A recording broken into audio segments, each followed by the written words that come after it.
It was my third night at the temporary forest outpost. The air smelled of damp wood and diesel, and the low hum of the generator barely masked the unsettling stillness beyond the camp. Each breath felt thick, laden with the weight of the towering pines that seemed to lean closer with every passing hour. I lay on the metal cot, staring at the wooden beams above, willing the exhaustion from the day's drills to drag me into sleep. But sleep didn't come easily, not here, not in this place. Our unit had been deployed for a 2-week rotation, 12 men, a mix of hardened veterans and wide-eyed recruits. The outpost itself was little more than a cluster of weathered barracks and a cramped operations tent, huddled deep in the forest and miles away from the nearest village. Officially, our mission was to maintain a security presence, but what we were guarding against was anyone's guess. The isolation gnawed at us. Even during the day, the dense canopy seemed to smother sound, muting the world outside the camp. By night, the forest seemed alive, its depths cloaked in an unnatural darkness where shadows shifted as if restless beneath the pale, fractured light of the moon. The first sign that something was amiss came before dawn.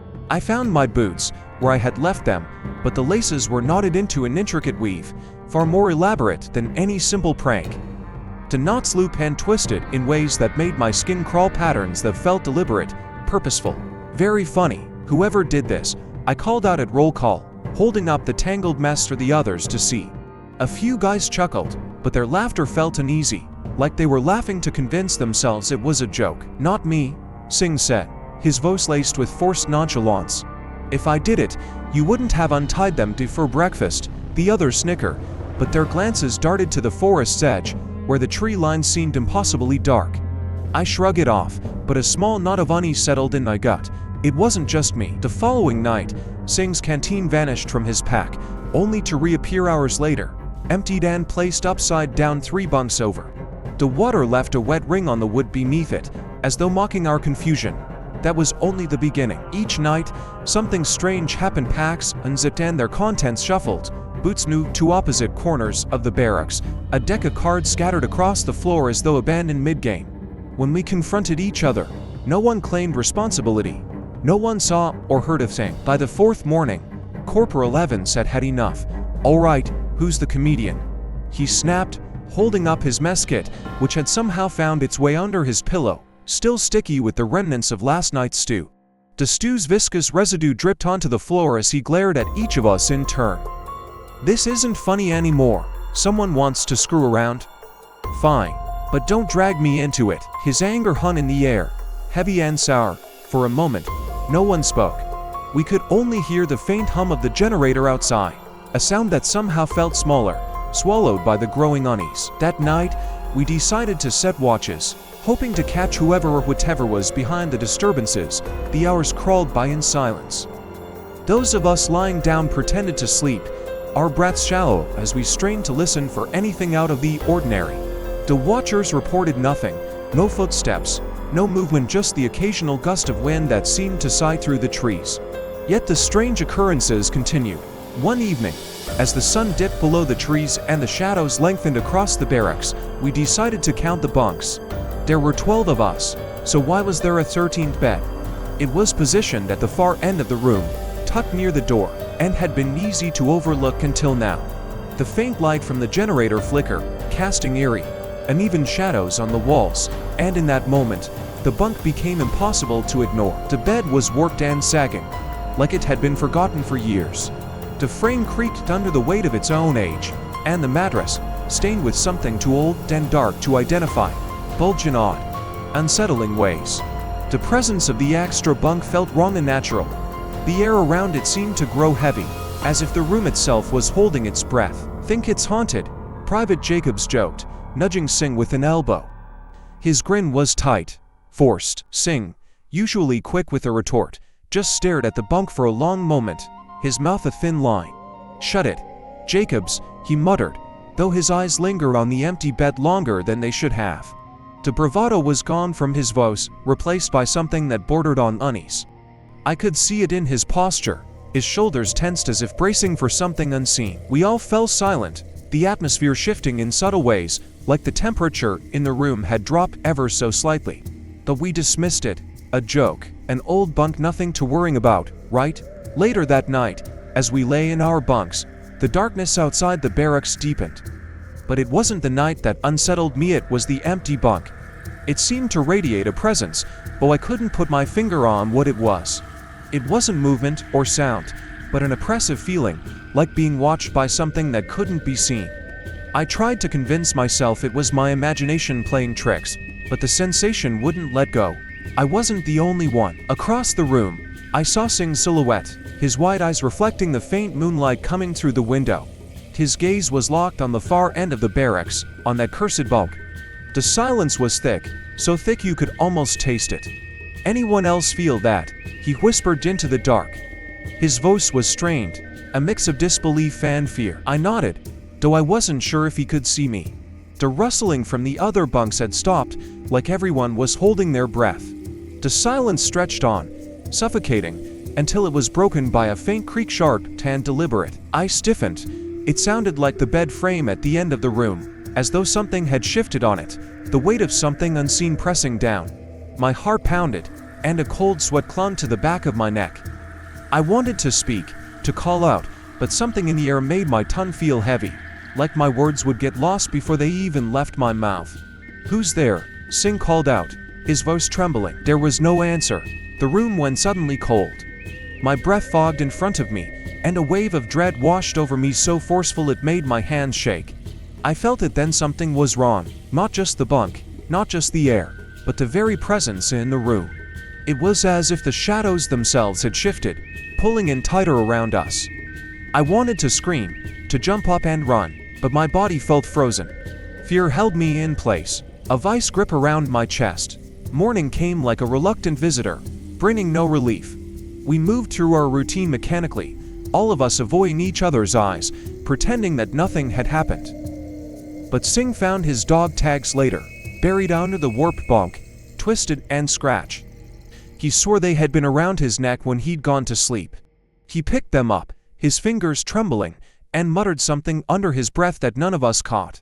The strangest part, there, on his pillow, was a bent, rusted nail, its jagged edge catching the light.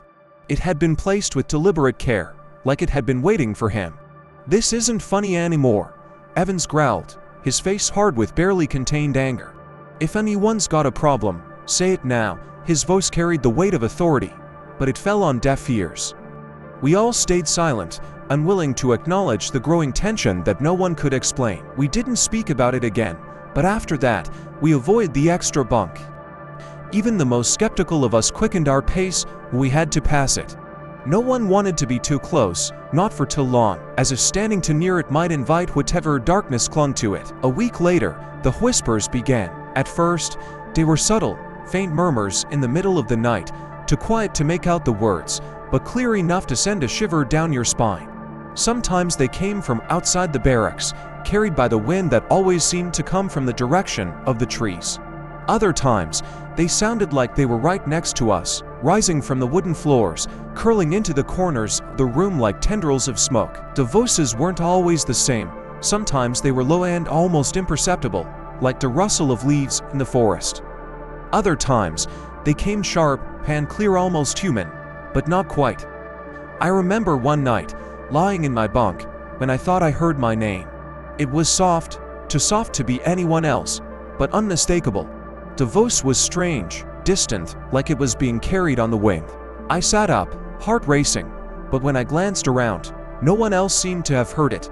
My breath felt tight in my chest, and I tried to brush it off, blaming the silence and the isolation, but it stayed with me, lingering like a shadow. Then came the night we broke, the night that shattered any illusion that we were just imagining things. It started with a low sound, barely audible at first, almost like the creak of a floorboard under a footstep. But then it grew, slowly, steadily, until it became unmistakable. It was laughter, sharp, high-pitched, but wrong, distorted. It wasn't joyous or carefree. It was eerie, twisted, as though the very act of laughing had been corrupted. The sound sent a chill straight through me, its unnaturalness sinking deep into my bones. And it was coming from the direction of the extra bunk. We all froze. The area in the barracks seemed to grow thick, like it was pressing down on us. Singh was the first to react, his hands trembling as he fumbled for his flashlight. He flicked it on, the beam cutting through the darkness and shaking as he pointed it toward the bunk. The bunk was empty just as it always was, but the laughter didn't stop. In fact, it seemed to grow louder, reverberating off the wooden walls, as if the room itself was alive with the sound. It was as though the walls were closing in, the laughter curling around us, pressing into our ears, into our skulls. My heart pounded, each beat louder than the last. Singh's flashlight shook in his grip as he scanned the room, his breath coming in shallow gasps. "It's not funny anymore," he muttered, though his voice was filled with the kind of panic I hadn't heard from him before. And then it happened. The laughter twisted, becoming even more jagged, more unnatural, until it reached a shrill crescendo that made my teeth ache. And that's when Jacobs couldn't take it anymore. He bolted from his bunk, his body moving like it was on instinct, and he ran toward the door, throwing it open with a crash. He didn't stop to look back. His screams faded as he disappeared into the night, leaving us alone in the thickening terror. Evans, usually calm and collected, stood frozen at the foot of his bed. His face was pale, his eyes wide with disbelief. "What the hell is going on?" he demanded, his voice cracking. He sounded like he wasn't sure if he was talking to us or to something else. No one had an answer. The room was silent now, save for the faint buzz of the generator outside. But the oppressive weight of whatever we had just experienced lingered, heavy in the air. None of us moved. We just stared at the empty bunk, the center of whatever madness had descended on us. That was the last straw. The following morning, we didn't need to speak the words aloud. We all knew. We went to command and asked to be reassigned. We gave them any excuse we could think of: fatigue, need for a break, anything to avoid admitting the truth. We couldn't explain what had happened, what we had heard, what had been there, but it didn't matter. Command granted our request without so much as a second glance, and it was almost as if they knew, as if they'd seen it before. I never went back to that outpost. The thought of that cursed extra bunk haunted me. Sometimes, in the quiet moments before sleep, when the world feels too still, I hear it again. That laughter, faint and distant, but unmistakable. It wraps around me like a cold hand, and for just a moment, I feel like I'm back there, back in that room, in that bunk room, with the heavy air and the shadows that seem to move of their own accord. And when I hear it, I think of that bunk, the one no one ever dared to use. The one that seemed to remember something the rest of us had forgotten, something old, something dark, something that had been waiting. Even now, I wonder who it belonged to, who had been its last occupant, and if they had ever really left at all.